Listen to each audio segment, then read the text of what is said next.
I would like to keep people up to date here about what has been going on with the fountain. Uh, People seem to think that the victims are being looked after and that there's a world of fountain out there that has went into the victims. I'll say it again, I am open to a debate with anybody who wishes to debate the issue of fountain for victims. And I'm also open to debate the whole issue about what and why Fair is going through at the minute. Because it's not about what Fair has done wrong, it's about getting rid of Fair. And it's getting rid of the voice of the victims. Now, you will hear other people talking about that they are the voice for the victims. Well, okay, they're entitled to say that, but the majority of people know for the last 12 years the voice of the victims has been coming from South Armagh. It's been coming from the innocent victims in South Armagh. That's who has been the driving force behind it. Now there is an attempt to silence that, but they don't seem to understand the mindset of the people they're dealing with. They also pretend they care about the victims. They didn't care about us when they were butchering us. Whenever we were asking for assistance, we were asking for more security, they never cared. They left it to us. And the only time we got any help in South Armagh, I have to say, was when the Marines or the paratroopers come into South Armagh. They looked after the men who were putting on the uniform at night to go out and protect the community. That was the only time we received any help. What is going on at the minute? There is people belonging to the King's Mills, belonging to the Darkley, people who had loved ones kidnapped and murdered, are being victimised once again. Now the funders and people, let's say government officials, are re-victimising them people. For 35 years they never received any help. And then whenever they did start to get help and actually started to come out and tell their stories, 150 stories we have recorded. Well, actually a lot more. But 150 stories, something that we were told couldn't be done in South Armagh. Well, we did it. Them stories will be told. You will look at that Republican Centre in South Armagh where they claim that they will make history because they were the history makers. Well, they weren't the history makers, they were the widow makers.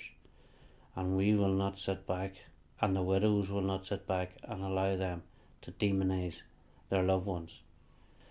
And the people who are suffering, there's a woman the other day walked in here, 84 years of age. She received buttons for her husband. She set £300 of a donation down on the table. Now, she was asked to take it back, and she dared us.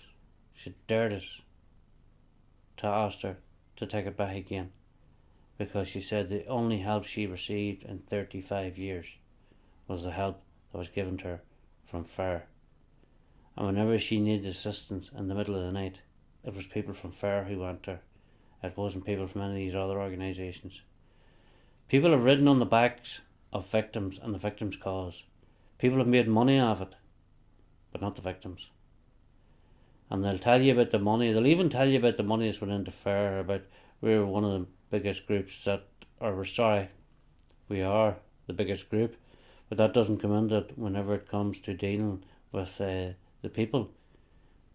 They say about how much money we received. Per head, per membership, we've received about a third of any other group. That's the way it needs to be looked at. But again, it's about silencing the voice. They want to put history in the past. They want it brushed under the carpet. Unless you're from Ballymurphy or Bloody Sunday, maybe the Lagall. Now, they'll call for all these inquiries. There is nobody calling for an inquiry into the King's Mill massacre and the Tullyvallen massacre, or indeed the Darkley massacre. And the other thing is, these murders all link into well over 100 odd murders. Now that was admitted to us by the HET, that these murders at the minute, they have tied at least 35 to 40 murders into the one gang. Now this gang Some of their names are on the memorial that is now built at the cultural centre in Mullaban, where they tell us they're going to write history.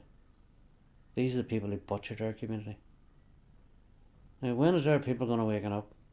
And for some of our politicians to sit back and allow us to be demoned, because it's not Willie Frazer. People think they're getting a Willie Frazer. Willie Frazer, it doesn't matter what you do with Willie Frazer. It is not me that has been affected. It is the innocent victims. It is the people in the wheelchairs. Their lives have changed, but now the funders have changed it back again. So for 35 years of butchery, we're now paying another price, but this time it's a political price. And that is, so the people who sit on the hill, who got there through the murder and the mayhem, and our politicians who got there by telling us that we needed to stand our ground, are now allowing us to be victimised once again. Well, I'd ask the people of Northern Ireland, unless it comes to your door, you probably don't understand what I'm talking about. But when it comes to your door, it's too late. Fair has done nothing wrong except help too many victims, being too busy, too successful, and that's the problem. We would challenge any of the political parties to fill a hall with victims, or we will fill a hall with victims, and let's have these debates. But they're not on for it. But we're up for it, and it is time. I think it's now time we took on the Shinners as well in these debates, because they tried to justify, and they say, well, when children were killed, these things happen in war. This wasn't a war, it was a dirty, stinking murderous campaign by IRA men who think they're justified and get out and murder and maiming all around them. Well, they still believe in a united Ireland. They still believe they can achieve it.